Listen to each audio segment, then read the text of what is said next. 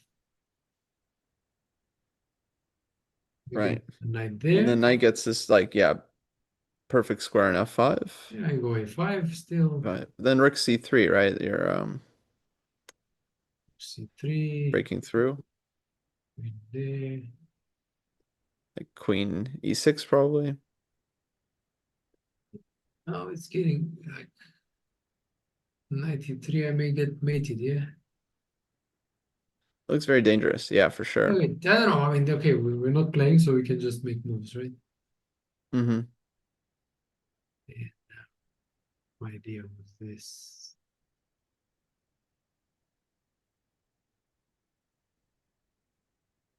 Still Rook very dangerous. c2. Mm-hmm. Move by move basis. Who knows? I don't know.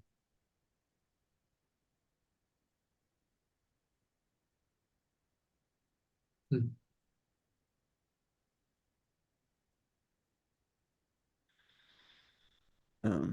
Yeah, it just seems like, yeah, king is very open here for white. He's open. I mean, I don't know. This is hanging. That's hanging. I don't know.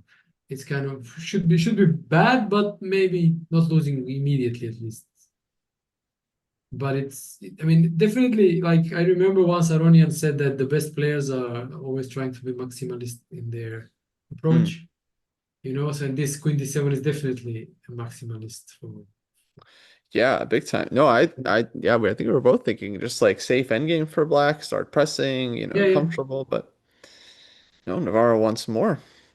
And we have a move. A4, yeah. That's what we said. A4 play. Yeah, Felix just like, okay, you let me play A4, I go A4. What else? Yeah. And now we'll see You Black's see idea the because idea. he Yeah, is knight obviously G7? Is it H5 right away to try to was create this pressure? H5. But okay, I mean it's hard, it's difficult. I mean it's probably I can't allow the opening of the G5. I must go G5 and close the king side. Mm-hmm. Maybe it will just transpose unless there is something concrete. I don't know, knight D4, rook C3, and queen H3, stuff like that. Maybe, yeah. Right. I don't know if it works, but it's like maybe it's dangerous. I don't know. Yeah. Yeah, it could be. Or maybe even better, queen H3 immediately threatening mate. Yeah. Mm-hmm. And also rook C3, maybe stuff like that, queen G4. Maybe it's something very concrete. Let's see.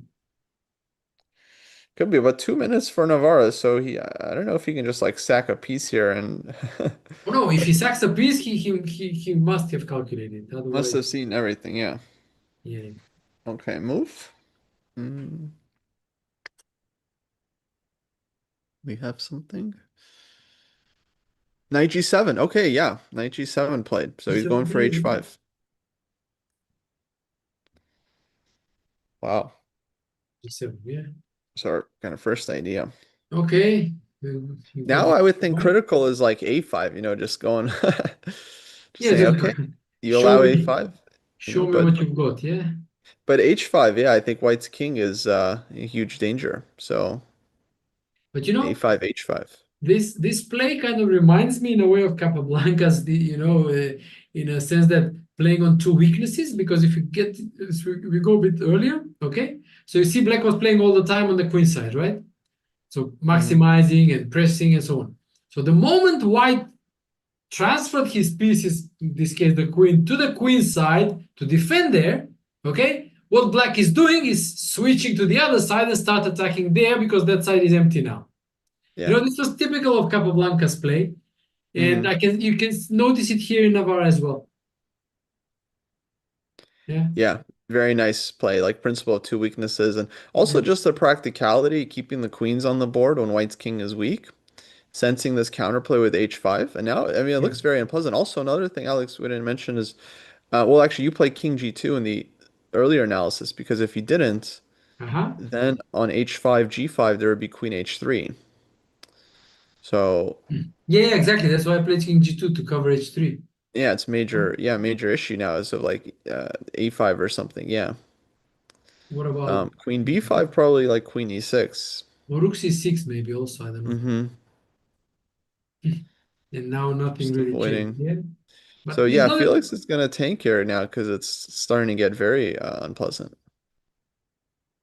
But still, I don't know. This is something like okay, one, Then oof, feels maybe. really, really risky. Even like a move like f6 in some cases. I mean, wanna undermine stuff. And I mean, not okay, can't here, take probably. back right away, but yeah, maybe we prepare it somehow. So yeah, rook c3, rook c2 is there. Bunker style. Uh-huh. And now you switch again. You go for Right. no, I mean here probably no. I mean e4 may come in the end game and so on. So, but again, it's pretty the Hmm. decision to keep the queens and switch the game towards the king side and allow white to kind of consolidate on the queen side with a4 and stop black from Right. advancing there. It's a not an obvious decision. It's controversial, yeah, because he also he let him out of the bind a little bit too. Yeah, yeah, exactly. Maybe it was like a very easy endgame for black to play there. Well, that's the impression we've got, but okay. I mean, Hmm. we don't And know. now, yeah, he's just fighting for the more practical chances with h5.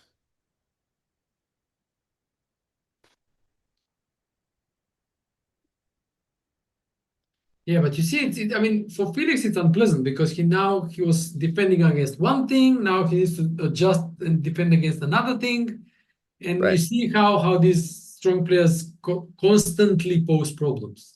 Yeah, psychologically, I think Felix was ready to just like defend that end game, sit, Yeah, bunker yeah, down, hold. Now he has to solve tactical issues. yeah, yeah, yeah, exactly, exactly. Very different. And against Navarro, Yeah, yeah. who, Very good he calculation. calculates like I don't know, 4 moves a second, it's like very, very Yeah, quick. exactly. Boom, boom, boom, boom. So, okay, we have Queen B5, so A5 I don't think white's in time because black just plays H5 and just everything opens up. Yeah, yeah, and then Queen H3 is coming. No, King G2, Queen B5, like something like that. Um, I mean, King G2 also makes some sense because you also avoid some checks on C1, just in case, you know. Hmm. Yeah, definitely. Um, But but yeah, H5, G5, Knight F5, and then yeah, you're not happy there as white. no, but at least there's nothing concrete, I would say. I mean, everything is Hmm. covered. There are no entry points, so looks loose, but it's maybe for the time being it holds. I mean, the bishop controls the knight, controls G3, controls H4, E3 is covered, so everything seems more or less covered. Unless black starts going f6 and then maybe king moves to the h file, g5, starting opening the g file. But that will take some time. So, and it's like what, move 31, and what, he played a5? Oh, A5. Uh-oh. And H5 immediately from Navarra. Yeah, he's like, okay, show me what you got. Why did I? This is strange. But yeah, okay, clearly he has some plan on H5. Yeah, yeah, because like he must have seen something. But we didn't like this because G5 here, it's like Queen H3. Yeah, yeah, exactly. Okay, and Rook he AB, takes rook AB, AB. AB, AB. And Okay, Navarre now recaptures. Okay, so he doesn't mess around with HG. no, I mean that remains in place, the Yeah. HG, because then you allow. I mean, HG don't threaten maybe much, but then BA7 or B7, it's becoming dangerous, so you don't allow that. Okay. Takes back. Now you're really not in time to take on B6 because now HG4 is Yes, yes, two opening up. yes. 8 moves, yeah. Still, a lot will be decided in these 8 moves. Okay, but if G5, then Queen H3 again. Major Yeah, issue. and then Maybe you must go queen d1, but then knight f5. Five, Right? yeah.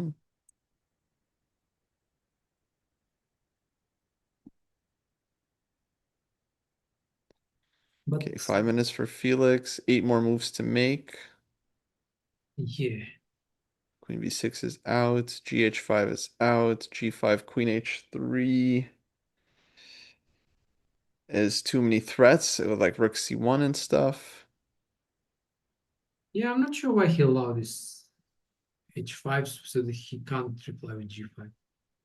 I don't think why he thought it was more important to have to flick in a5. Because I mean, by flicking in a5, okay, he got rid of the weak a pawn, but he gave black a passed pawn immediately, without black Hmm. trying to go a5, b5, b4, and so on. True. So in a way, not sure that it helps so much. Whereas on the other side, your king side is breaking apart. Okay, Queen d1. So Felix, okay, defending now. Queen d1, yeah, like pretty after Makes sense. hg. But if black wants to, you can keep ripping it up, right? Hg, fg, f5. You know, Let's go. just position and it, like mm, get something to e4. Mm-hmm. You know, Oh, take and transfer like 98. I mean 98, yeah, 98, or even queen d6, queen d4. Getting the queen to e4 can be also pretty Hmm. unpleasant for white. Yeah, it's starting to look very, very difficult. I mean, maybe he's hoping I mean, I don't know, takes on b6 maybe, but queen e6 defends b6 anyway. So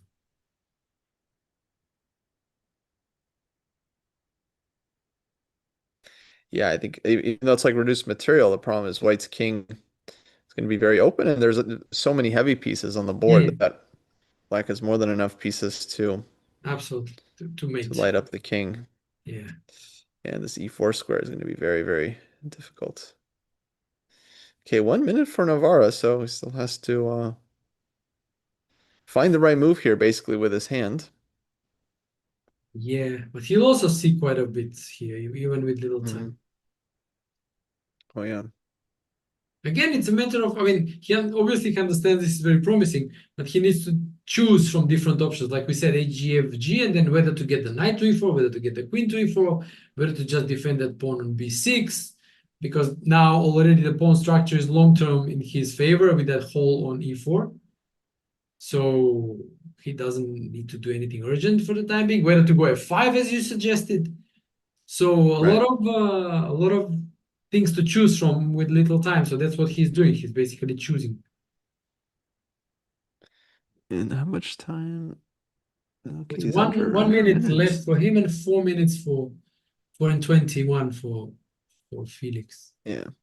Okay, he's gonna plan the increment. He's professional handling the increment. Yeah, But yeah, yeah, I see Navarre, shifting, looking at the clock a bit. He's aware of the time. yeah. And yeah, we have a decision. HG. You can't see it. How you see it Felix will on recapture. HGFG played on yeah, okay. I don't see it on the stream. On the video stream, I still don't see Yeah, it. well, the video, yeah, it's a little bit behind just A because little bit behind, yeah. it's broadcasting, yeah, streaming. So like the leech has like I guess live board is Yeah, that's more that's the fast. fastest one. Yeah, but now 20 seconds for Novara. 98 or F5? Yeah, queen What e6, will queen we e6 see? is like there are moves. Queen E6, maybe. Okay, 98 he goes. He goes 90. Okay, that's principle, yeah. Yeah, this knight has had some fantastic maneuvers. 98, knight D6, and to Yeah, G7, now back. yeah. The hero of the game. Yeah, knight Yeah, e8 is absolute actually the MVP. most principled one because if the knight lands on e4, it's game over. Hmm. And the pawn on b6 is not hanging because there is rook c1. I would maybe just bishop g3 must be played and then, but even you exchange bishop for knight, it's also very hard because of the weak king, queens and rooks King against is king. just It's long-term weak. Yeah, almost always a absolutely. death sentence. Yeah, so Yeah, like I was thinking bishop G3 here for white, but then there's like queen E6, knight F6. Yeah, I mean, yeah, you're right. I mean, even you can't even stop it. 98 bishop g3, knight f6, and then comes to e4. So it's not like Hmm you can stop it. But Now, Queen f3 is an interesting move because that kind of plays against both knight jumps. does it? Knight d6? Ah, Queen f3 played. Okay, the knight d6 still possible. Yeah, knight d6 still possible, of course, still legal. Yeah, because you take on g4 and Hmm But okay, Felix at least at least playing faster, but yeah. He position does is have a few minutes. Now Navara has to play in the increment, so under 30 seconds now. But maybe he just goes solid like Queen e6. we Okay, can Rook do c6, that. another way. We can do that. So Rook c6. So he's just getting everything over to the king side. Now Rook f6, knight Yeah, yeah, f6. rook f6, knight d6, knight e4, stuff like that. Yeah. Right. And also defending the pawn on b6, not forget that. Yeah. Yeah. Yeah, it covers b pawn. Yeah, actually he always has this b pawn, so if white completely puts everything on the king side, like rook e2, rook f1, he just Yeah, starts running the then b pawn. Capablanca style. Yeah, switch back to the Kappa queen. style. Yeah. Yeah. Yeah. Yeah. Yeah, rook c6, nice move. Yeah, nice I think consolidating. not the only Look move there, again, but the aesthetics of the black's position. You know, all these pieces on the light squares. hmm Yeah, it's very pretty. yeah, just easy harmony. Yeah, it's very pretty. So 3 minutes here for Felix to get to the time control, about five more moves to make, and it's really, really tough because I think White's already kind of busted here, but Positionally, another yeah. inaccuracy and it's just like immediately over. Yeah, positionally is Uh, busted. Yeah. So basically, maybe black needs to make G5. it to the time control without messing up, and should be then wrapping up. Yeah. Yeah. Knight f6 is a threat, and if g5 maybe, then I don't know if knight d6 is possible. Probably it is. I mean, sack the pawn on d5 for something concrete, maybe.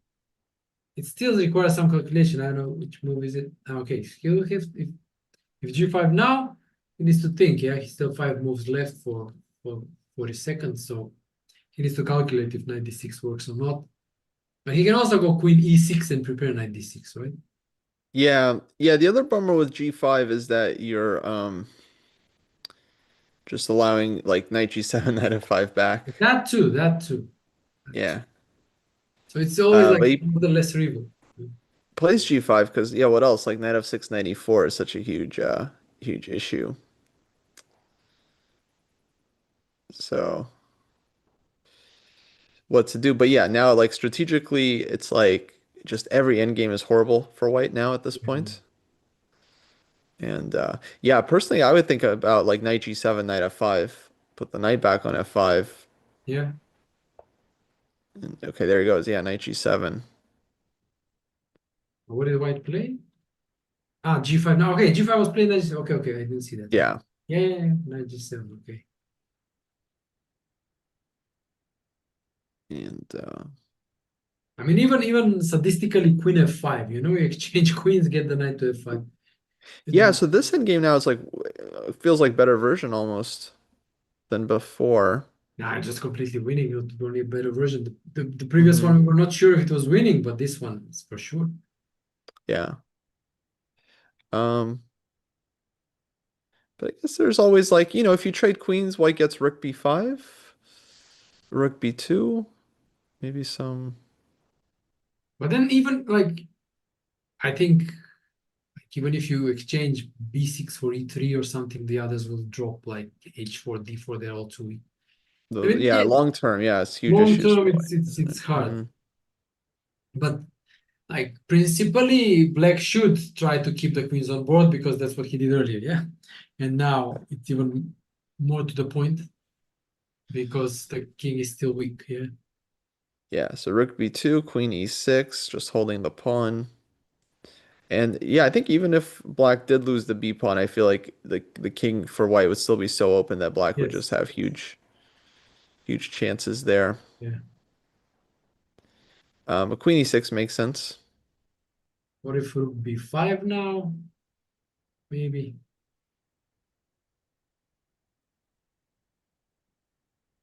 Yeah, rook b5 is there for sure. But it was something dull like rook d8 is okay, yeah? Yeah, he might have to play rook d8, although it wouldn't be, I think wouldn't be ideal, but maybe it doesn't make such huge difference. Yeah, rook b5 played, so Felix, yeah, fighting back. Yeah, rook b5.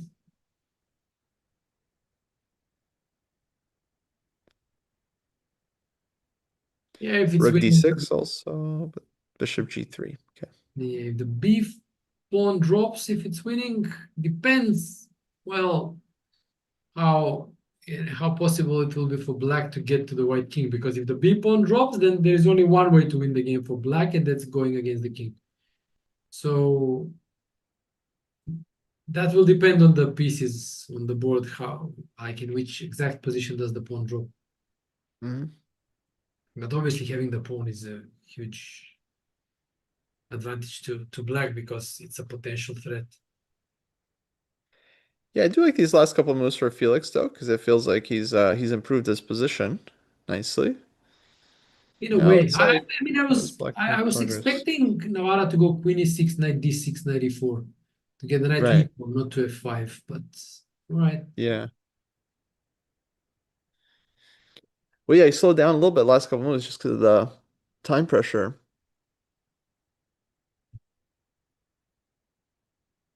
yeah, still super nice and safe, but it's okay. It needs to find a way forward, yeah. Because now the rook on b5 is kind of oops, sorry, no, it's like keeping black on the defensive on the d5 pawn and also blockading the b6 pawn. So Yeah, some activity for white. Knight keeping will Black come tied to down for f5 sure. for sure. Knight will come to f5, and that will okay. King g2. Okay, knight must come to f5 because that's where it should go, I assume. Hmm.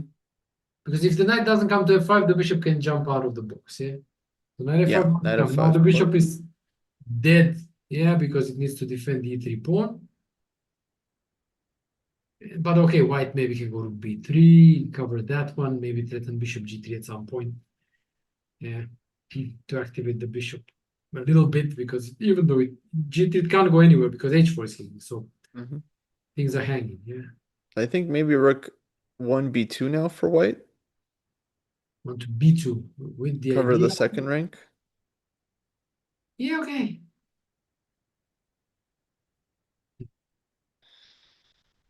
H5 also there. H5 also possible. h5 doesn't threaten much, does it? I mean, No, it doesn't. may even help black. I mean, by opening the g5. Might even help Black, in fact. Yeah. Okay, 10 seconds for Felix. Make his 40th And move. oh, rook b2. That's Okay, what. rook b2. Yeah, yeah. I thought intuitively this felt safest. Yeah, now last move for Navara to make any sensible move will do. Yeah. Now, what does he do? Does he just make a move, or does he find something useful? Well, he'll try to do both, but yeah. But any move, rook d7, king g7, like any. Yeah, a lot of passing moves here, but yeah, after once we get to the time control, yeah, I'll have to think about how exactly Black is going to Yeah, how to untangle? Yeah, because yeah, it improve the looks nice, position. but Hmm. that rook on b5 Yeah. is annoying, and the pressure on d5 is annoying too. So he does go king g7, and yeah, basically just making the time control, and now both players Yeah, can take a I mean bit of a this breather. in a way opens up some ideas like rook h8. I mean, he'll Hmm. have to calculate if it's worth it exchanging the d5 pawn for h4, but for the time being, okay, just a move and then it goes on. Yeah. Right. But yeah, let's think how black can untangle. Yeah. Yeah. Well, Alex, maybe we can take a quick break Ah, here sure. ourselves. Yeah, okay, good idea. Yeah, time control is made. Players will take some time now. We Yeah. can take a short break. Yeah, I think they're both away from the board. It's Ah, just yeah, funny. well, there you go. There you go.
And welcome back to the live commentary of the first game in the match between Felix Blohberger and David Navara.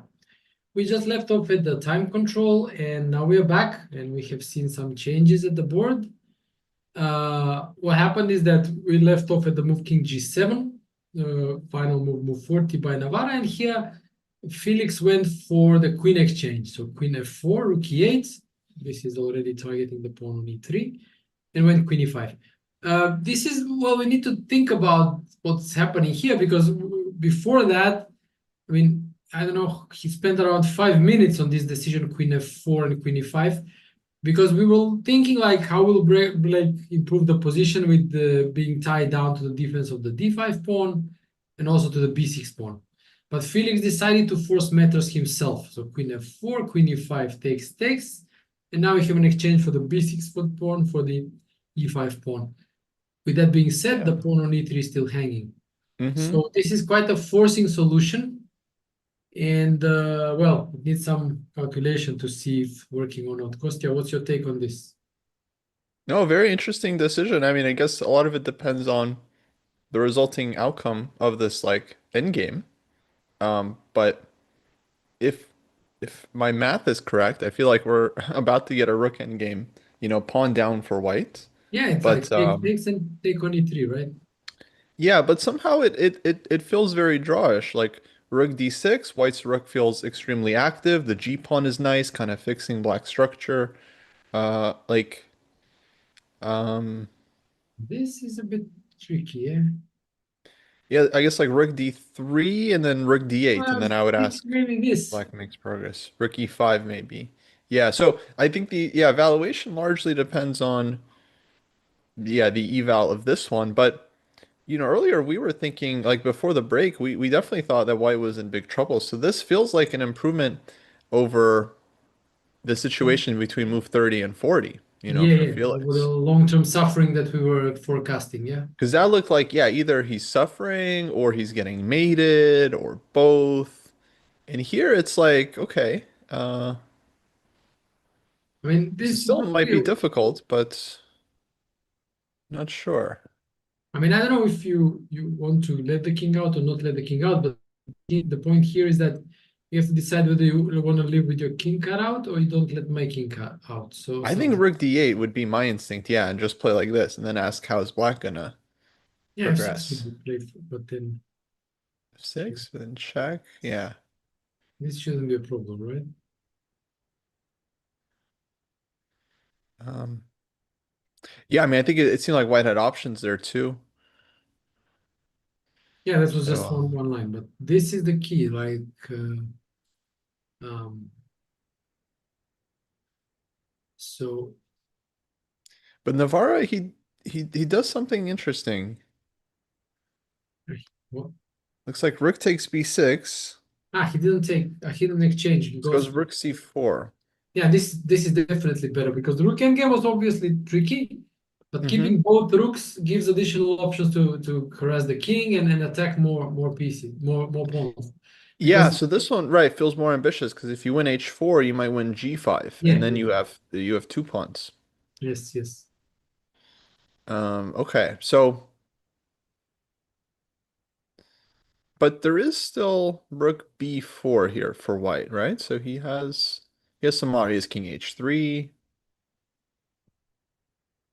But yeah, I think actually you just said something like really important there. Like just keeping the extra rook on for black makes huge difference. Yeah. I don't know if this is now a different version or not. Wait, but there was also a rook e4 tempo for black When instead of c3. I hear Mm-hmm. And then king king f8. f8, yeah, okay, get the king in there. I don't know, rook c7, it's still good luck. Yeah, sure. It's hard work for sure, but But okay, that's okay, what he rook played. b4 on the board. So he's using this nice x-ray defense.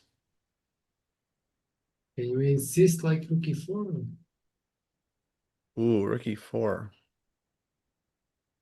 And then if rook takes c4, I'm not sure how take to with take pawn. because this I don't know. This Oh, we get into some trouble. not gonna work.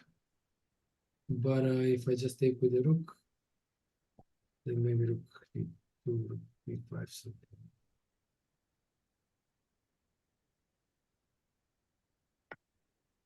Ah, so he took on e3, so we're getting the rook Takes on e3. e3.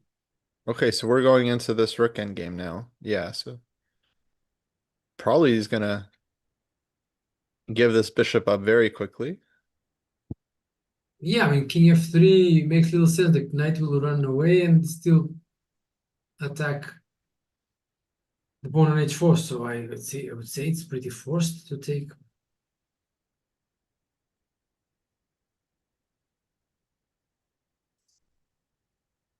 He's thinking, so I don't know what. Yeah. King f3, knight f5, and then what? Like, doesn't make no sense. Yeah, I feel like he can't have like keep this knight on the board. Yeah, no, it really feels like Navarra kind of slipped somewhere here, right? Like Yeah, he should have gone in more. He had like such a nice knight against bad bishop, and I feel like yeah. he My had. feeling without just the feeling we got from the game was that getting the knight to f5 wasn't the most effective way to improve the position. I just think that Mhm. knight should have gone to e4. Okay. Yeah, that's my impression. F5 just didn't quite cut it. Um, Now for everyone watching, I believe after each game they're supposed to do a postmortem like with the players. Yes, when the game is finished, we'll quickly say goodbye to you guys, and we'll let you follow the postmortem with the players in the playing hall. So stay tuned Which for that sounds too. Yeah. yeah, which I think is super cool. I think postmortems, it's like one of the best experiences in chess, like analyzing interesting game with the opponent, strong opponent. Um, Super fun. Yeah, so you guys will get to witness that. I'll definitely be curious. I'll definitely want to think. I'll definitely want to watch, like see what they were thinking about the game. Yeah, yeah, because we looked at it live and we had our own ideas. We looked at our some lines of ours, so it will be good to see what they looked at and compare. Yeah. Okay, but it's not over. So what's going on? What Felix is thinking here? What's happening? Yeah, he's like tanking after Yeah, I mean, 93. I okay, think let's see he's what could be thinking of. Okay, king f3, knight goes away. Then maybe I don't know, take king f. No, this is like I don't know. Unless something concrete, I don't know. Somehow take the pawn. I don't know. Maybe on a move by move basis, somehow it works. I don't know. I mean there's still 96. Yeah, 96. No.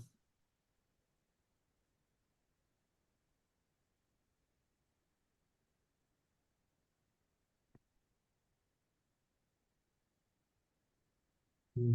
Maybe wait here with the same idea somehow. Maybe there immediately. Hmm. No need for king f4. Feel like we can still, oh no, 96 bishop d4. That's one Problem. idea. Hmm. So king f3, knight f5, take. I mean, knight f5. Okay, otherwise bishop d4 is coming. So knight f5 is forced. Takes. And now not king f4, but rook c2. Rook c2. Okay, yeah, this is very concrete.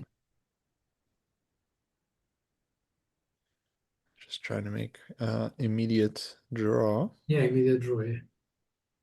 Hmm. Okay, wait, king f3, do we have any options there? Well, I don't know because knight is under attack and maybe knight c2. I don't know, but it just drops the knight, no?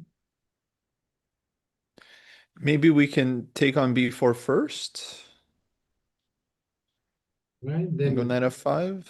then go there. Now we go here.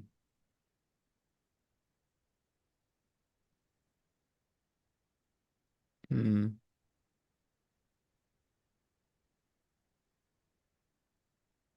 Kind of weird, yeah, weird position. I guess king f8 start to come around. This. But maybe 97 now, but again,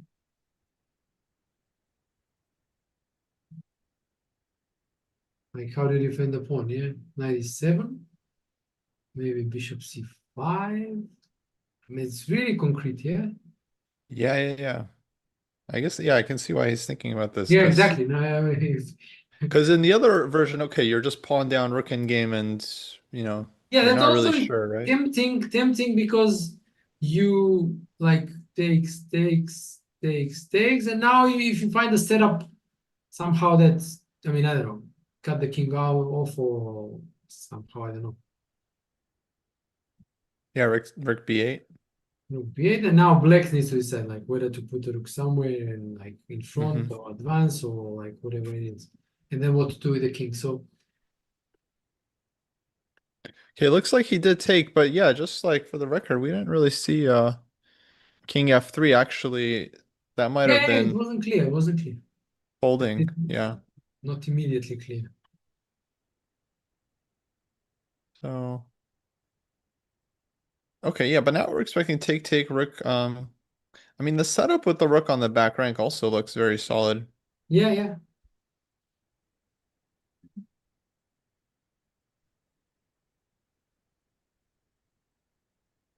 I mean, okay, let's see. C3, rook there, rook here. Right. Then guess I would just try to sit with white, king h2. H2, okay. Because I mean, I don't know, because if king f2, there may be some ideas when you take h4 and then try to round up this one with rook f5. For sure. Yeah. Yeah, I mean, I don't know. Again, it depends on a move by move basis because then even a pawn endgame, rook f5, g f5 can be a draw if white doesn't step on f4. You know, it just goes king f3, king g3, and if black goes king g6, king f4, then it's a draw. Hmm. So again, it's a move by move basis. White can maybe, I mean, maybe it also works, but king h2, again, my idea was maybe to, even if we get the pawn to c2, then what is the question, right? Yeah, exactly. Yeah, this Maybe position is f5 key. then. Yeah? F5? But oh, I see.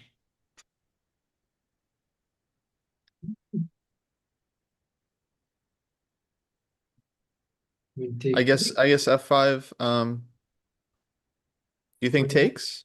takes, and then you wait, yeah, king g4 something. I think, I don't know. This is starting to look really dangerous, like king g5, Yeah, rook exactly. I g2 mean, I check. want to give check and get to the king here, and I have these ideas like, I don't know, maybe a check and interposing the rook.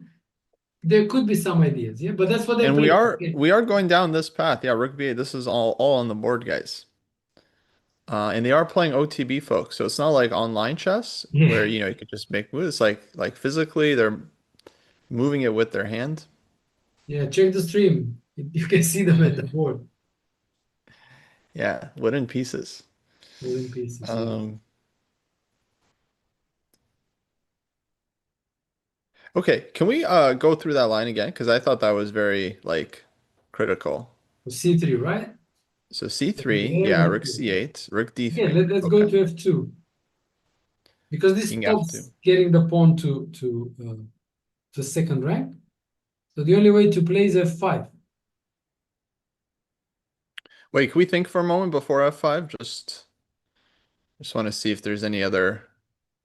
Because like, what if we give, let's say like rook D2 check, All right, and then rook H2.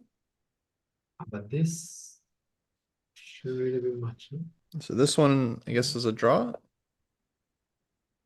Yeah, I smart. reckon because I get close with the king, I suppose. Yeah,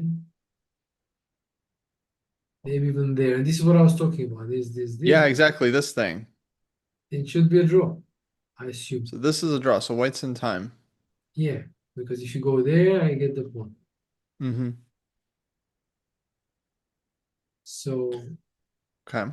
and if you don't go rook f5, you go there. Okay, just get the king closer, and like that's it. Yeah, with the G pawn, yeah, it feels like okay. Yeah. Um, So that means that in this position, like If you don't go after that pawn, then you can't get a king out. You just have to push the f pawn. So f5 then. Okay. And now it's a question whether you take or don't take, Well, let's say we don't take. Let's say we just give check right? and just wait with the king. Where, Maybe king g2. right? But then maybe I can just go with a f pawn, Let's say king f2.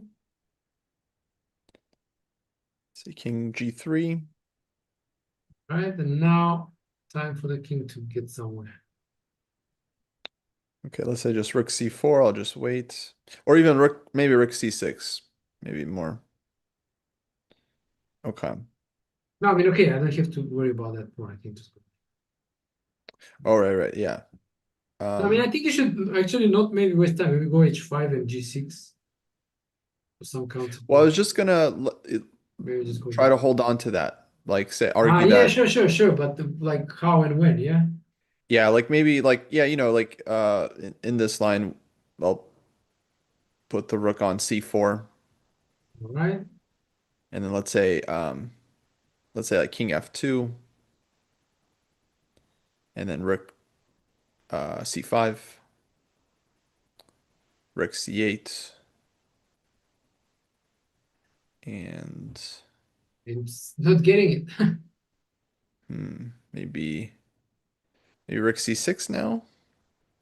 Yeah, but I'm just kind of. Oh no, if you I have. just go I just give check on Yeah, c4. yeah, yeah. So Yeah. here, let's think.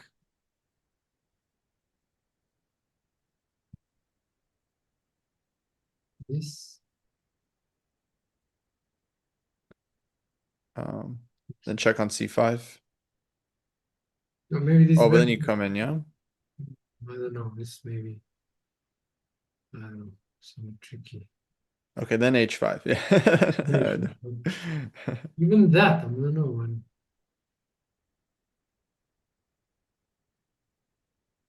Still tricky. I was thinking check and this. Maybe this is just a little bit. Yeah, This this is one, yeah. really kind of down the line, a lot. Yeah.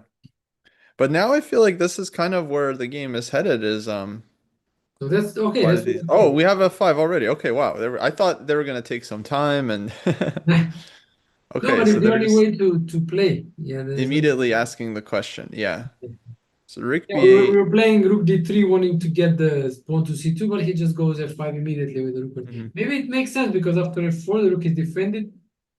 Right. But let's see. Yeah,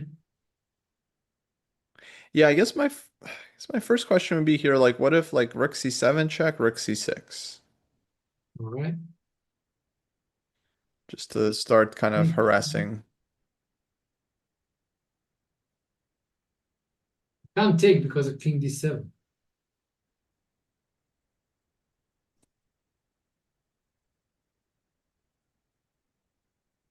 Okay, so I mean, maybe I don't know. I don't know. Really, look. I mean, it's kind of still weird. Check, go back, ooh, C2, go there. Yeah, yeah, it starts to get very check, and tricky. F3. It's not quite Mhm. clear, you know. Mm-hmm. I'm not sure. So this, Oh man, we got rook end game, guys. yeah, maybe I can go rook e6, check, king, maybe here,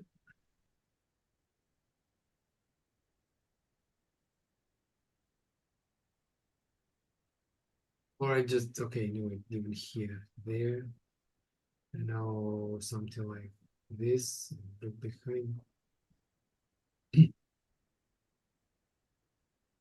Okay, so let's just recap real quick. So f5 is on the board, Yeah, and now white has kind of major choice to take en passant or not. yeah. I mean, we were always looking without, but we should also check this. What's happening Yeah. here? Um, yeah, I mean, you would kind of want to do this as white, right? Yeah, to just to trade Maybe pawns. to simplify even more. Yeah? Um, and yeah, I would think that this should be a draw with best play, but how easy is it? Exactly. Yeah. Um, Yeah. Let's put a rook here.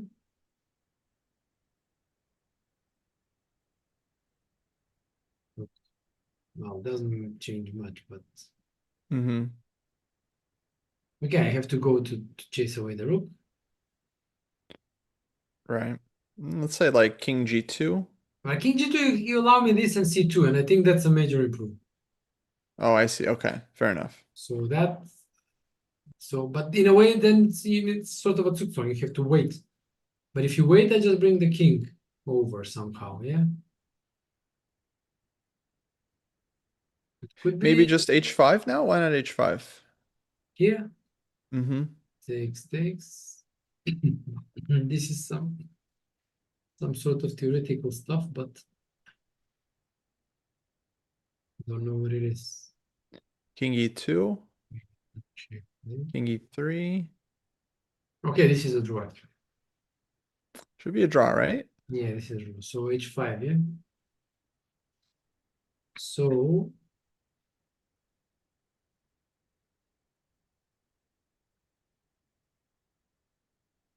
maybe I can go to H3, but that doesn't Wait, change, hold on. H5, was it so simple? H5, King D6? right? Move away. Then C2? Then rook D1. No, we can't do that. Okay, so then it's not so simple. But what Oh, about dang. this? We can't do that. So yeah, this is unpleasant. Oh boy, I so this is a wonder tough if choice for Felix, huh? F5, yeah, like yeah, oof. very, very tough choice. One might be drawing, both might be drawing, but Okay, which one's do you think it's easier? time we switch on the engine and see? Maybe both Oh, are good. Hmm? I feel like we shouldn't. I don't know. We We shouldn't. could if you want. I don't really care that much, but No, but I mean, we looked at some lines and we're not sure, right? I mean, some lines yeah. win, some don't, and okay, our analysis obviously is not perfect. I'm okay, but I want to guess that I think both lines are a draw with best play. All right, so let's It's see. my instinct. Yeah, you're right. Oh, okay. But which one is easier? Exactly. That's the real So real it's funny question. because I mean he can't go wrong, but he needs to judge the difficulty of play. Okay, let's Right. see. Okay, the GF takes. But then the time usage here is a bit of a question because if he uses up all of his time, like he's not necessarily gonna have time for the This rest of is the what we game. were looking at. Yeah, Mm-hmm. rook D3, and now H5 is yeah because King D6 he wants to go there, and there is So this. even this is a draw. Oh, Rick D8's This the one pull tempo. back some tactics. You see, I mean somehow. Ah, okay, we missed that. We Yeah, we missed that missed that. actually there is a tempo winning thing. But that wouldn't work if the pawn is on C2. So I think it's important not to allow the pawn on Hmm. C2. But also H5 wasn't the only way there, right? White didn't have to play No. H5. So wait, no, H5. Okay, so if rook C2, then it's already winning. If rook C2, D2, rook D2, C2 happens. So if the rook is allowed to D2 and C2, Yeah. yeah, So that's this is winning. also true. So And if C2, C2, and somehow only King move King E3 to E3, draw. Rook H2, but King King D3. So D3. basically here White's like barely in time. Yeah, and it's theoretically drawn because the king is getting somewhere. Like, okay, Right. king F5, now, okay, king checks or whatever. Or if we cut it off, then here, and okay, here it's just easier. Yeah, it's not So, enough. so yeah, and if rook C7, again, this should be kind of a draw. Rook C6, king E7, and you can take it. And if this, as we were looking at now, okay, only here it's again becoming dangerous. Here there's only one move that makes a draw. Rook Everything else A6. loses, and it's rook Yeah. A6. Only move. Hmm. And if C2 then rook A1.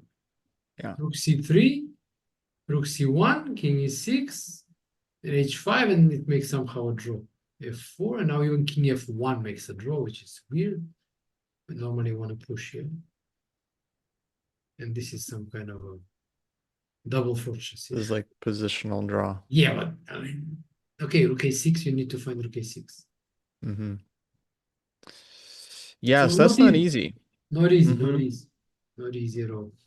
So I feel like for both of us, I feel like we both thought like en passant is, or at least I thought it's probably the easier way, Yeah, but principled way, yeah. But you know, hmm. when you're thinking over the board, you see dangers both here and there. Yeah, So you need to kind of calculate it all through, like to a clear conclusion, and you're sometimes that's not always possible. Uh, and you have to make a decision based more somehow on the feeling based on those calculations. So it's hard. And he has like 6 minutes and a half more or less to calculate this through. And dang. mind you, he needs to calculate both GF and check on C7. So it's not easy. There are a lot of lines to calculate and not that much time left. Yeah. No, it's very tough. I mean, it would almost be better if one of them was just like clearly losing, because then he could eliminate it Exactly, and just exactly. play the other He's one. not sure. I Yeah, mean, he doesn't know that he can't go wrong, but then again, he needs to figure out where is it more difficult right. to call the draw. And with little Yeah. time and like rook end games are notoriously tricky. And I mean, even recently at the Norway chess, you remember how Gukesh lost like what should have been a relatively easy draw in the rook end game. He messed it up completely and lost to Hmm. Feruja. So it's not easy for anybody. So this is going to be interesting to how it proceeds because when he makes his decision finally, he won't have much time left. Right. So he'll have to move faster. Yeah, I feel like strong players when they get to this kind of moment, they tend to spend a lot of time, but then they try to like map out the direction for the next like 10 moves, right? Just like exactly how they're defending, and so I'm sure he'll make some Normally, time back yes. in the coming moves. Normally, yes. But yeah, they can figure everything out and just it's true. Now let's see how he calculates like here after Hmm. clear 5 minutes, conclusion. yeah, it's getting down, and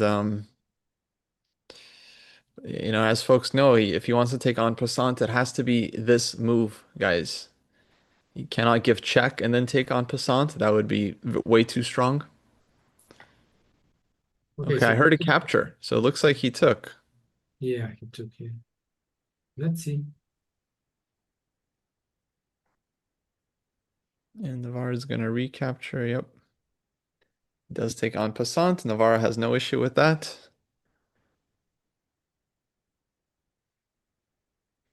And now Professor Navara is going to test him a little bit here. Yep, definitely, definitely.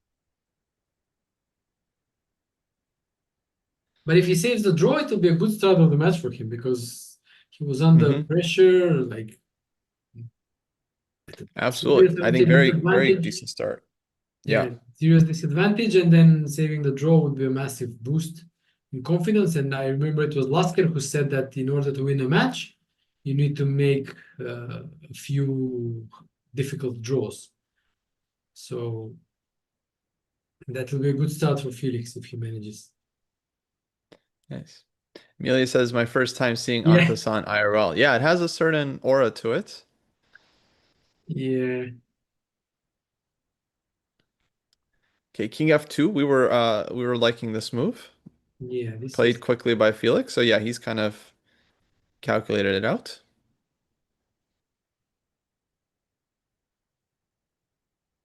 Um, Rook D3 we were expecting.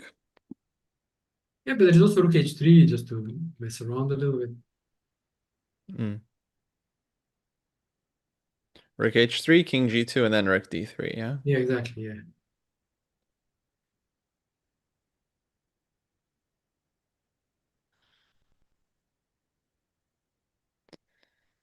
What you got here? Rook H3 on the yeah. board. You can also go maybe Rook C4, but and c2. C2, king g2, maybe it doesn't work. Hmm.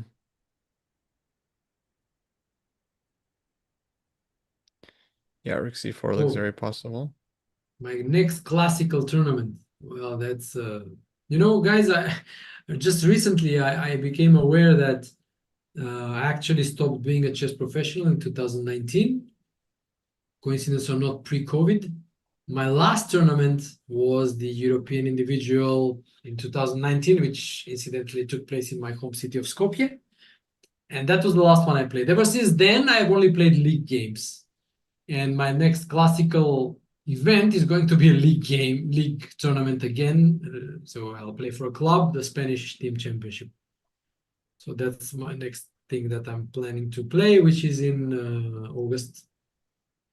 So, and I just can't imagine, like, it has been 7 years since I last played the tournament. And before that, I was Oh, playing wow. non-stop. And it's like such a big change. But 3 of those years were COVID, so it's only been like 5 years, really. That's not only, 5 years, it's still a long time, Yeah, you know. fair enough. Okay, rook c4 on the board. But now C4. black starts inching over with the king, right? Like king e5, king Yes, d5. I'm going there. So What's maybe white's plan maybe the here? plan is to go king e2, kind of round up maybe the pawn. I don't know. Hmm. But then he'll have to think, like, when c3 and h4 are exchanged, whether that king is not cut off. It still Yeah, requires a definitely. calculation, and he has 4 minutes, so we'll see. Yeah, I feel like it's not so simple. I mean, the hard bit about rook endgames is that, I mean, you always have to switch your thinking between a stance, like you have a setup, okay, which you can see, okay, I hold this and it's a draw, and concrete calculation when you have to calculate very deeply that you make sure that you're getting to a drawn, theoretically drawn rook endgame. And then the Yeah, problem is that you also have to switch between one and the other. So you right. get from a stance to a concrete solution, from a concrete solution to a stance, and it's like getting complicated because there are subtleties. Your opponent can try one thing, can try another thing. Some little things can I mean, affect the stance. Maybe it's working in one setup of the opponent, or in another setup it's not working. So it's very complicated, and that's why so many mistakes are being made. Yeah, it's tough. I mean, for me, it's always so tough. Like, do I hold the fortress or do I try Exactly. to calculate Yes, something exactly. Yes. You and force it out and then you I always calculate. So I always get it wrong. Okay, rook c4. Now David, he's trying to use his time to figure out the best way to pose some questions. But yeah, Alex, maybe we can just look at some lines. Like, why not right, king e5, king yeah. e5 here? Hmm. Right. So how do you want to defend this? Yeah. Yeah. As black is just trying to get the king to like Yeah, yeah. Get d4, the king here and d3. you win. Yeah. Yeah, exactly. So okay, let's chase the rook away. Hmm. And now maybe, well, go back. I don't know. Okay, let's say king d5. Rook up. D4. King d4, yeah. This is not looking too bright. Yeah, it's scary, right? Like, Yeah. easily go I mean, wrong. okay, I don't know if there is a threat, but okay, just Uh-huh. but no, I mean Well, this, rook d2, yeah? yeah, this is already getting maybe Problematic. worse, maybe just even worse. So okay, king e5, yeah. Hmm. Hmm.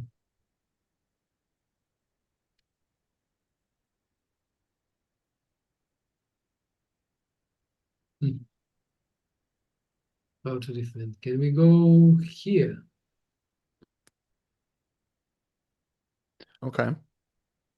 But if So rook c2, g4. go back. Oh, then rook h1. Oh, yeah, yeah, yeah. That typical trick. El Yeah. Clasico. Yes, yes, yes, yes. What do we do? King e2, king d5. Okay, now maybe rook g4. Okay.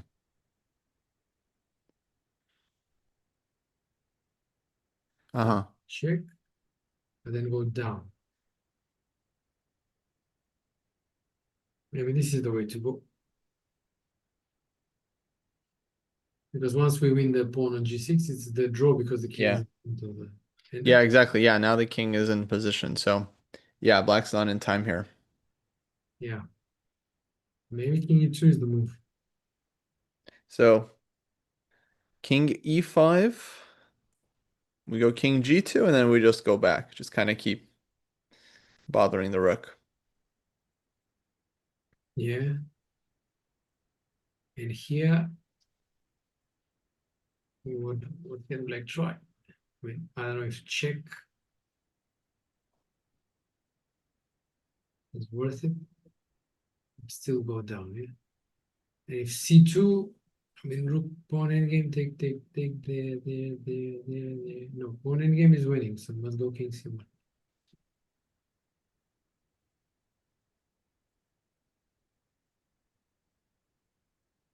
And now the only chance is to exchange c2 for h4, but for that the king needs to go to h5. So let's go king f6.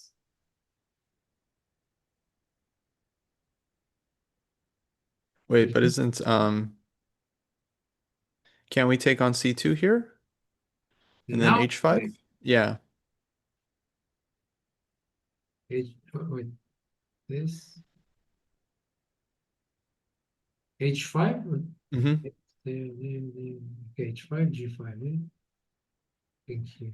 Then just bring the king. Mm-hmm. Yeah, now this is a draw. This is draw. So with the king on f6, maybe here. Okay, maybe.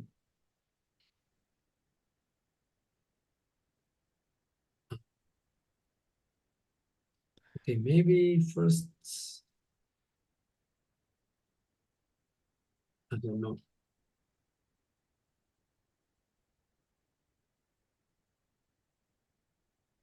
Okay, and one more thing to check. Rook c2, rook h4. Mm-hmm. What is happening here? Oh, I don't know. Um,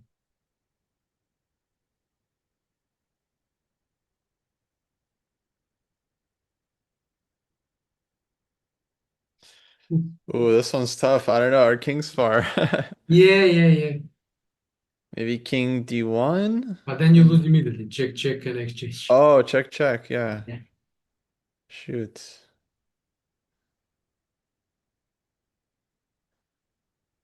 Yeah, this is, I mean, I don't know. What This does could the be bad. Oracle? Yeah, let's check. Yeah. Oracle says only move to draw. Okay, rook f2, but then oh, and king d2. Okay, to like get back. But Like then let's cut say like rook here. e4. Yeah. And just here. Then rook back. Rook Yeah, f1, right? Frontal checks. frontal checks here. Yeah. Got it. Yeah, still This is a little draw, but a draw, but tricky, yeah. tricky. Okay, There's king plenty. f5 Yeah, played, which is kind of okay, flexible move. yeah, just move that you don't like normally to see at the board because it's not concrete, and you still have to find things, and black keeps the options. Yeah. But I feel like okay, king g2, I'm not really sure what black wants, right? Because I'm not really afraid of king f5 if my rook is on c4. Yeah, but what do you play? Like the point is some sort of a Zugzwang. Like you can't you move if you move the rook, you have to calculate these captures with maybe king g4 and stuff like that, unless you go king rook c6. And if you move the king, then like maybe you allow check and c2. If you go here, you allow rook d3 and then some. So it's kind of a Zugzwang kind of. Maybe they're not dangerous Zugzwangs, but it's still something you need to think about over the board. And you have 2 minutes left. So Yeah. No, but I just don't really see the issue. Like king g2 and then king back to f2, I would okay, expect. rook d3, I would expect now. Yeah. Yeah. Um, but yeah, Felix has 3 minutes, so he has to basically play perfect Yeah, yeah, defense yeah. here. So hold this one.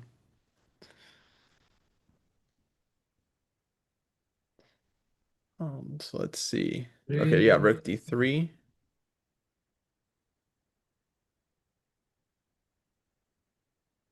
and go back here.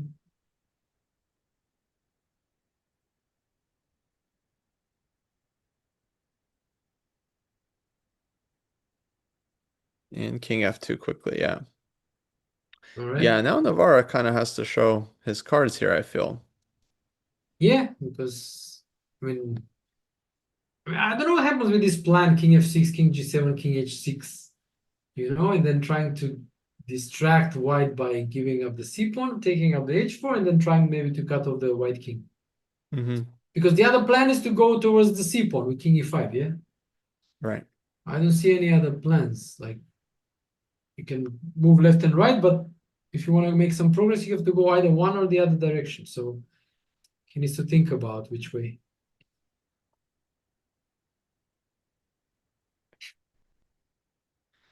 Yeah.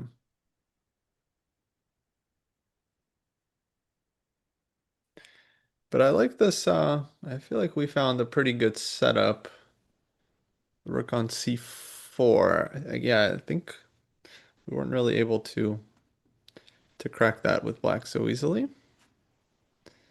Um, No, okay, we said king e5, king e2, yeah? right. Rook h3, and then we said rook g4. Hmm. Yeah. Yeah, this rook g4 thing I think was pretty convincing. Yeah, because the So, king takes care of the c pawn and the rook takes care of the g6 pawn. yeah, exactly. If you go back, and that's it. So redistribution of duties, yeah? Now the rook is taking care of the c pawn, but then the king takes over and the rook goes over to the g pawn.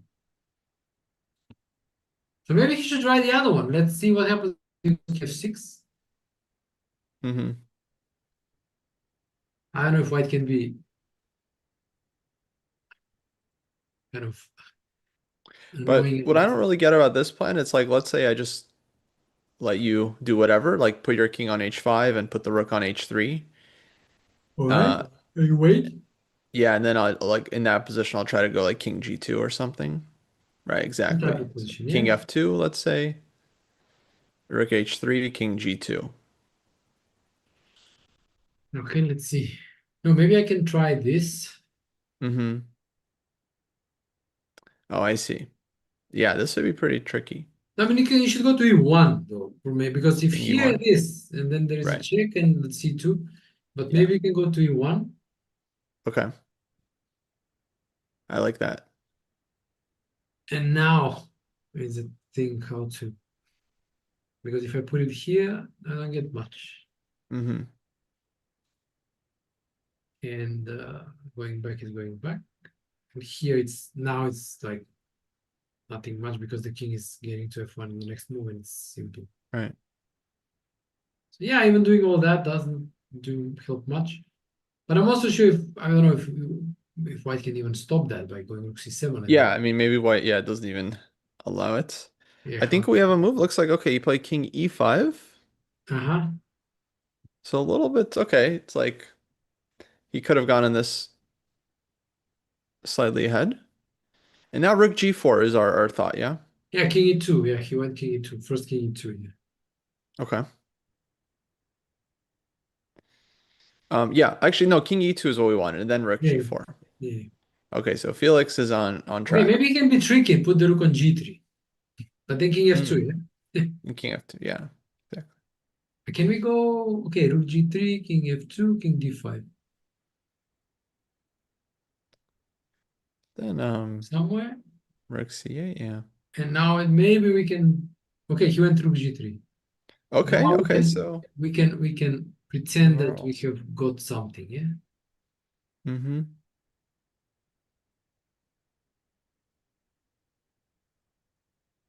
Okay, this introduces something else at least a little bit, yeah.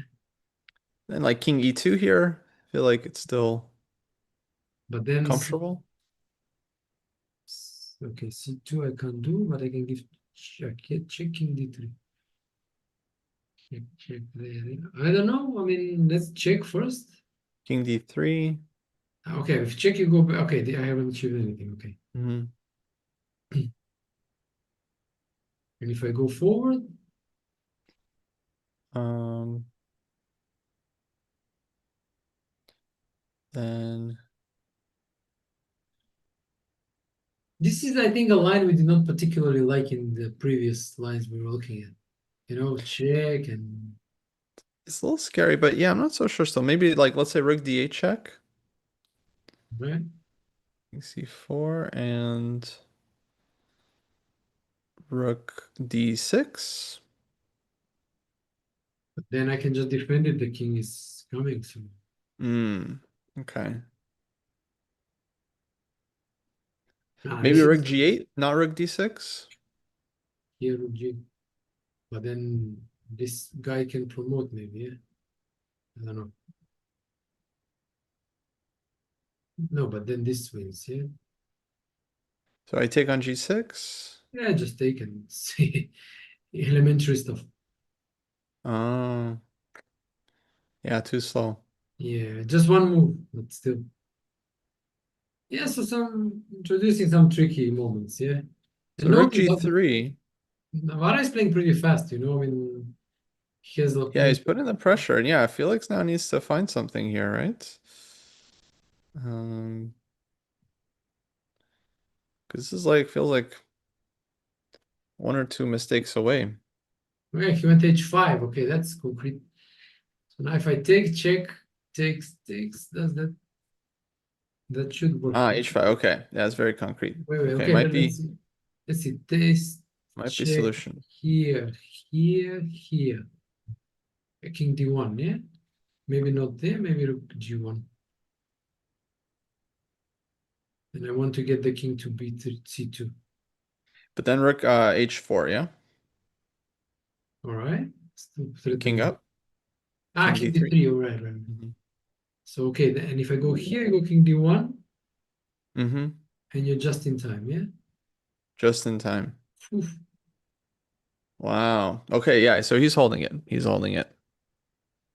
looks like it.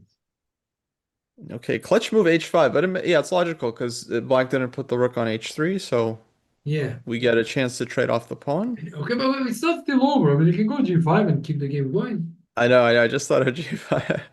Yeah, But h6, right. Then I can go over there with the king somehow. then rook c6 check. All right. There. Mm-hmm.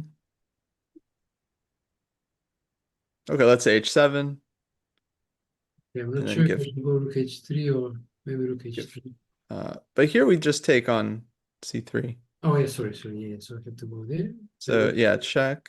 I Or rook h6, yeah. I was thinking just leave the rook on c7 and say that black can't make okay. Here much you just progress. I can't make progress, right? Yeah, like king f2, yeah, exactly. Yeah, maybe that's true, yeah. But still some kind of Zugzwangs as well. Maybe rook c4. Mm-hmm. Yeah, okay. But still, okay, let me see h6. And if I go here, you go h7, right? h7, mm-hmm. And I'm not in time because you take on the next move. Yeah. Okay, so that's probably just pretty straightforward. Here, check. Yeah, this is like, yeah. No. So, okay, let's check this GH check.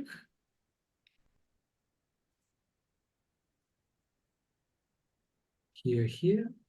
Mm-hmm. Check king d1. Goes c2, go king d2. Yeah, it's just probably just a draw, yeah. Yeah, Felix looking confident.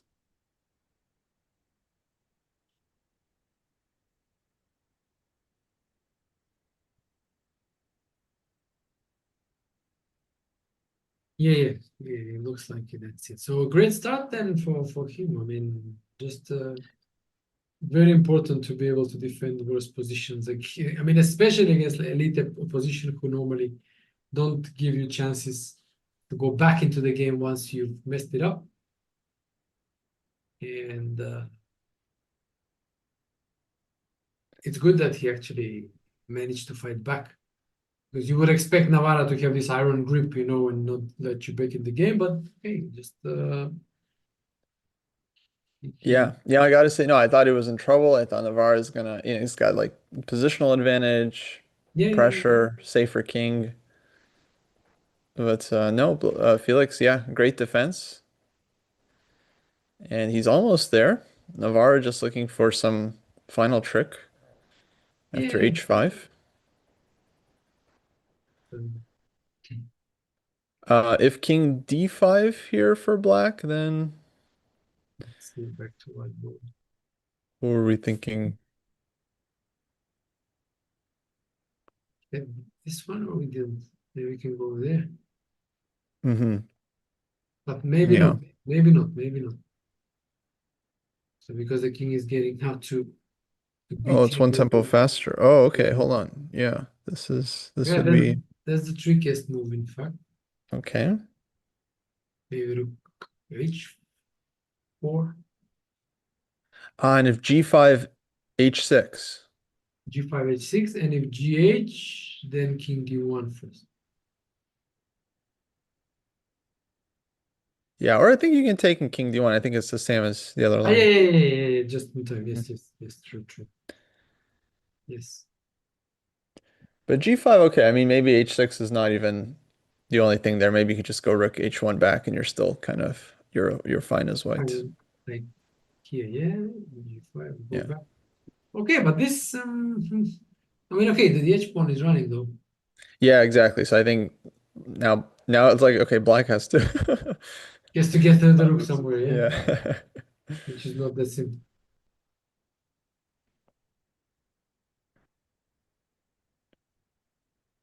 So king d5, rook h4.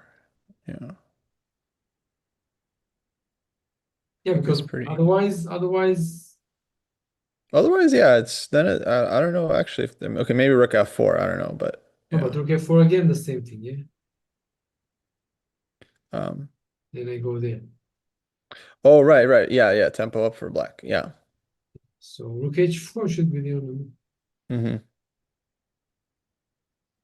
Now again, I mean, you take, Yeah, I think just rook h4. yeah, no, nothing. Just in time, yeah, to get in front of the pawn.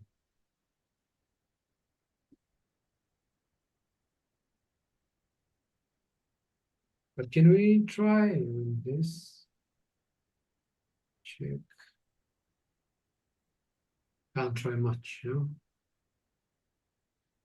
Can't try much.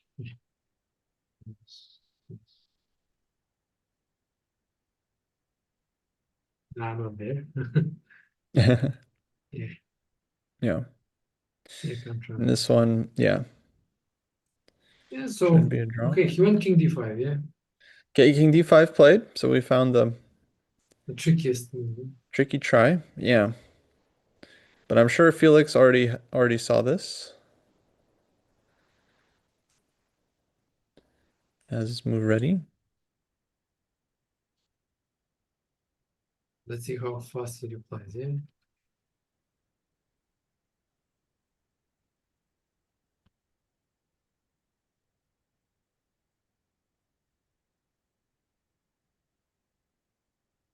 Okay, double checking everything. Yeah. Because I mean, we didn't. I mean, I am also curious. I'll just check the Oracle. No, Oracle says everything draws. Bloody hell. Everything is a draw. Wait. Yeah, I mean, even rook a4, gh5, and now rook h4, which is the only move to draw. With the tempo Okay. down, even tempo down, this is the drawing. Bloody. Nice. Yeah, he's probably double checking that as well. He's like, I can even go rook a4 takes rook h4 also Yeah, fine. man, it's ridiculous, right? But why? Yeah, why not Yeah, I rook mean, no h4? human plays like that. Just to get in the same position, tempo down, and prove it's a draw. Yeah, it's kind of funny. Um, Okay, we have a move. Rook. Yeah, h4.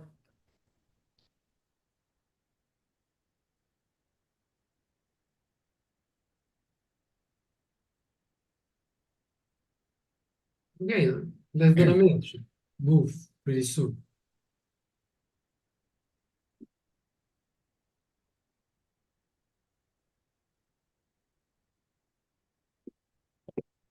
Wait, does he have 32 seconds on the clock? Okay, So he made that move rook with 2 h4, yeah, seconds on sure. the clock. Rook h4, basically.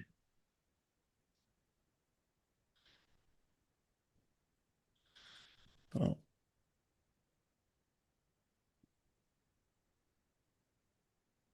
Yeah, okay. okay, so that's Calling it. it a little close. Pretty much that's it, yeah.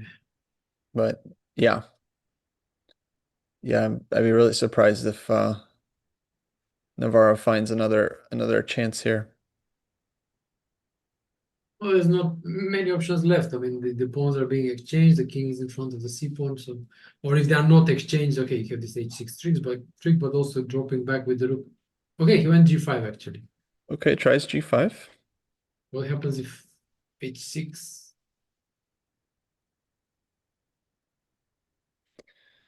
Um, well, h6 might be c2. h6 c2, yeah, and then And like then king d2, rook c3, yeah? rook c3, or maybe take the rook, h7, and then rook c3. Yeah, that's the point, rook c3. So, okay, he went Yeah, rook h2, which is this rook easy. h2, much safer. Yeah, let me see if rook h6 loses or not. He actually loses to what we saw, okay? Wow. So takes h7, Oh, take c3. h7, c2 like this. Yeah, king d2. King d2 and rook c3. But there is also, yeah, or Or just yeah, you can promote and promote and yeah, then, yeah, give rook c3. yeah. So Navarra tempts him, but Felix says no thank you. I just play simple, rook h2. Now you have to stop my h pawn. Thank you very much. Yeah, yeah.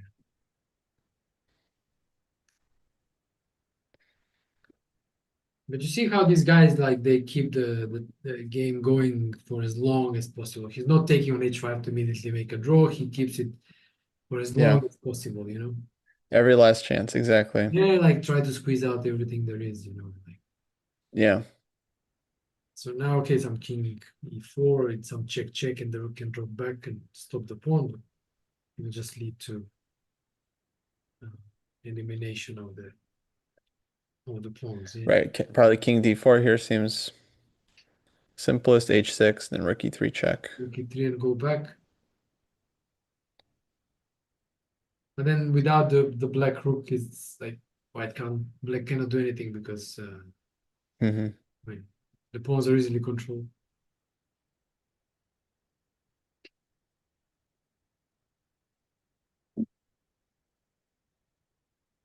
But maybe king e4, and the idea is okay here, check, check, and rook there, h7 here. And now kind of I wanna be in the middle of the to help either pawn, but I don't think that just matters much. Rook h3. Yeah. Pick that one. I c2 here. But then okay, maybe we can get Yeah, that four. interesting. Yeah, what's going on here?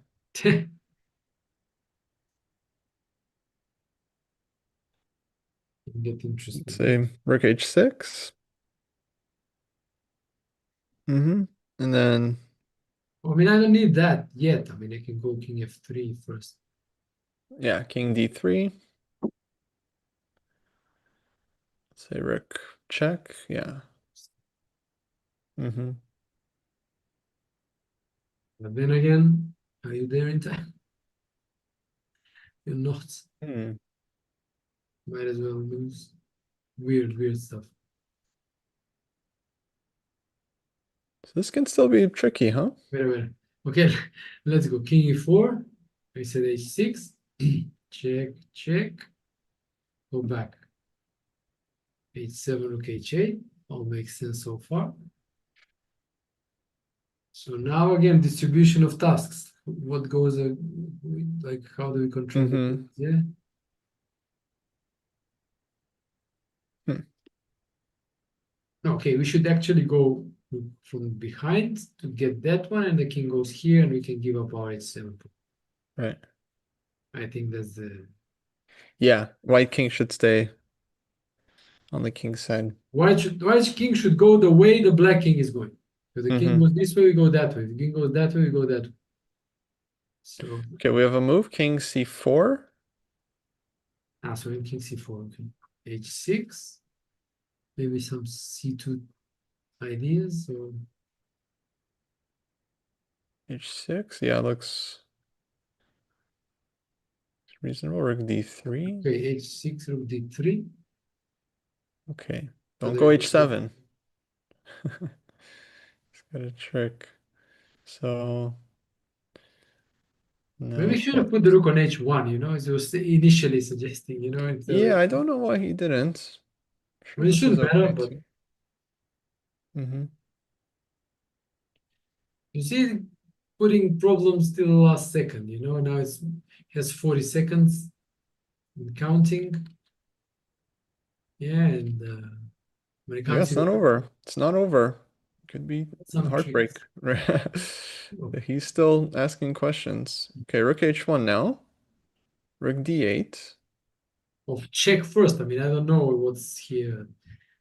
Like Mm-hmm. check first or no check first. Maybe But check now first. it just feels like, okay, white can go rook h1 and then just bring the king towards the g pawns. But then he went king e1. Okay, King e1 flat. Okay, that's different. difference.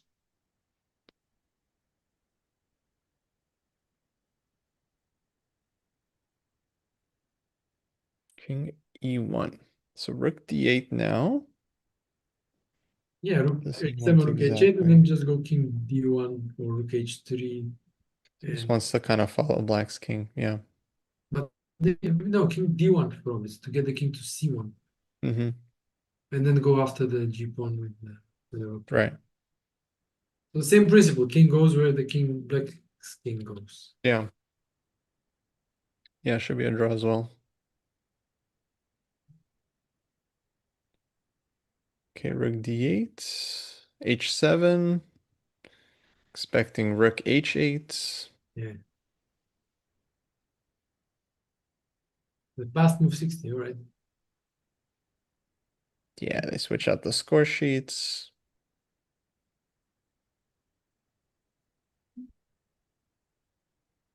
And now we're expecting king d1.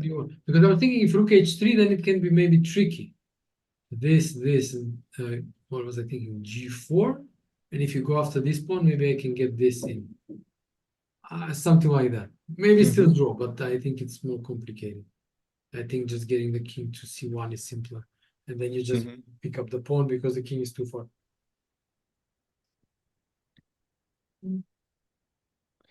So here, let's say king b3, King b3, king c1. Yeah? king c1, rook f8. Okay, it's not a problem because it's just you have to go. Well, maybe go from a8.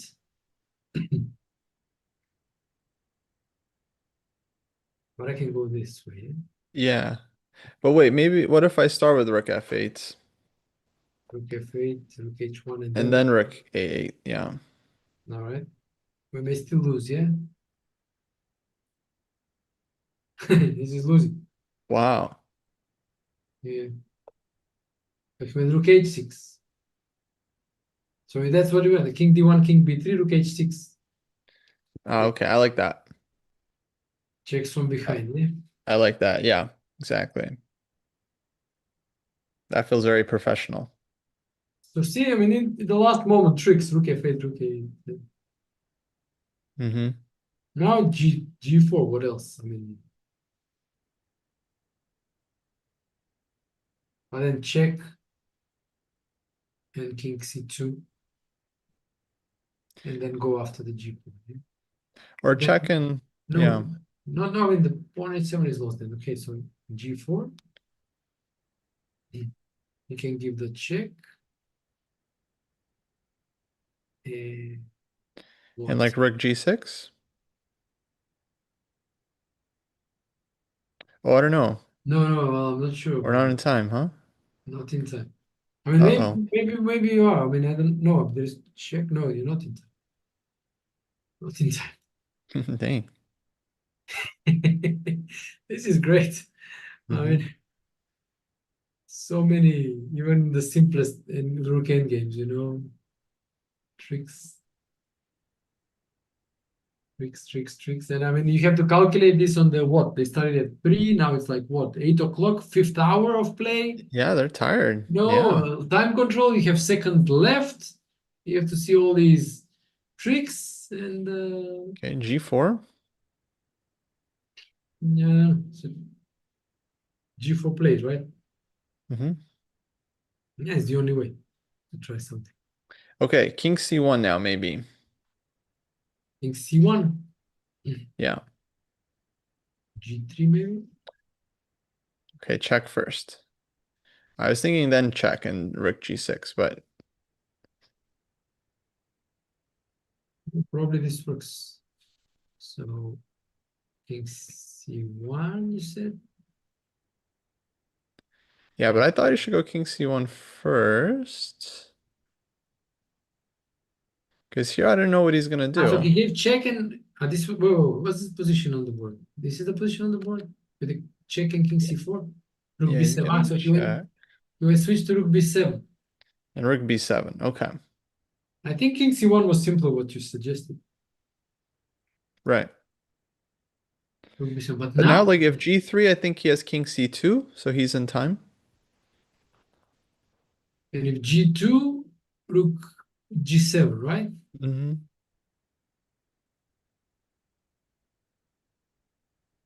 But now, okay, if I go King D3. I guess check. No, but check is what I want. I want to get the king there. Oh, you want Yeah. No, maybe I was thinking Rook G7, right. but uh, hmm,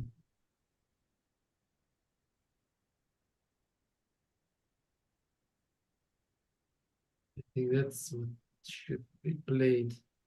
No, but if you try some mating tricks, okay, fate, you have to Mm. give check, yeah. Yeah, we always have check. But then okay, I'm making my way here. But then rook g7. Threaten this, yeah. Hmm.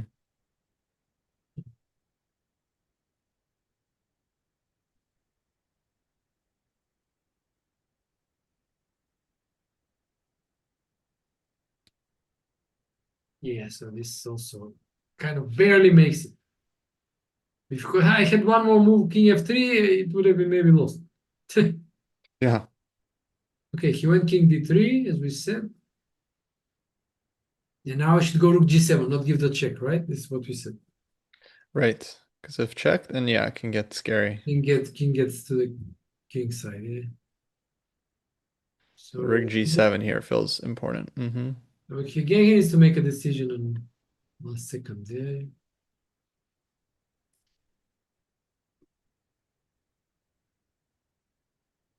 Hmm.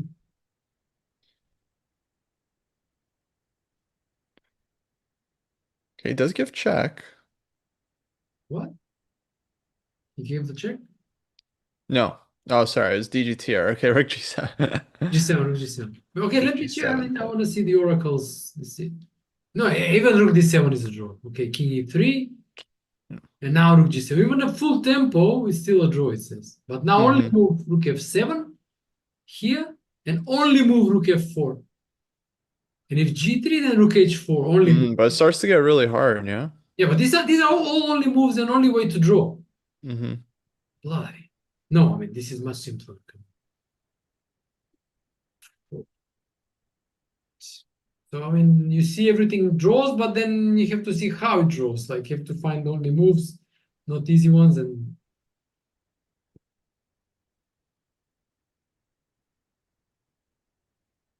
but is it finally over now? Maybe you can try rook a8, but the same idea. Check and rook g7 go back, yeah? I think that should draw. Yeah. No. Ah, Okay, rook a8 played, rook d7 check. yeah, king e3. King I should e3, go now back rook to g7. g7 looks likely. Yeah.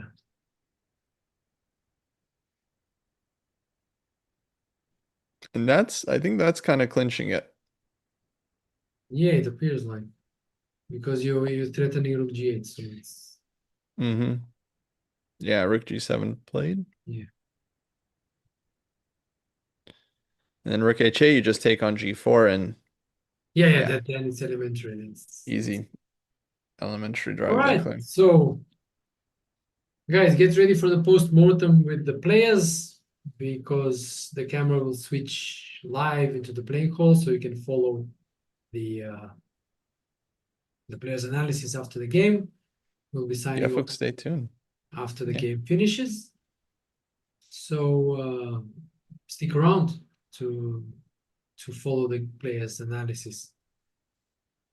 Yeah, should be very interesting post-mortem. If you haven't seen one before, OTB, it's usually very lively.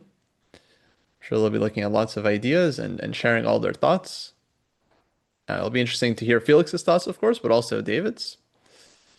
So Yeah, and I yeah, think you guys should Felix will definitely be stick making around. a Felix. I think he will be making a recap of the game Hmm. later on.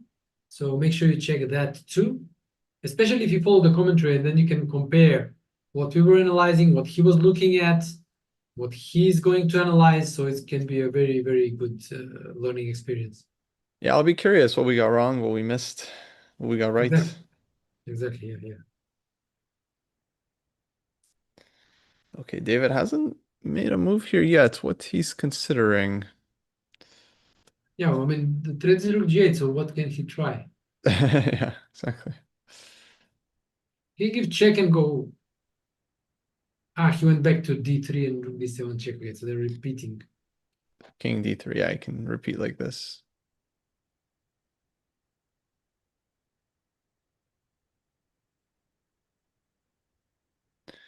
Okay, just to see if if he's gonna allow mate. Huh. Are they gonna allow mate?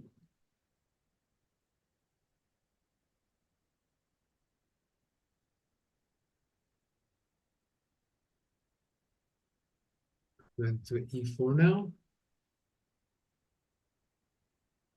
Okay, So king the same e4. rook g7 should do the trick, yeah, because the threat is both to take and go g8.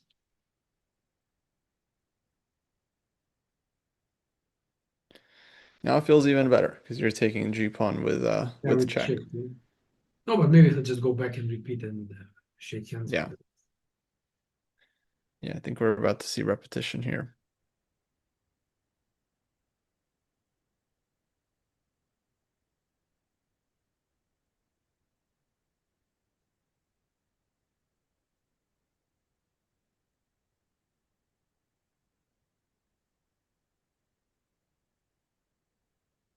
Yeah. And there's king d3. Okay, so now I think he could claim if he wanted to, or maybe not. Well, Okay, gives check anyway. it doesn't really matter because it just black doesn't have any extra options, so okay, might as well just not claim it and play it out because there's nothing more to do. Yeah, no real chances. Okay, king e3. All right. So it's a draw, ladies and gentlemen. Very exciting first game of the match. Felix Blohberger, David Navara.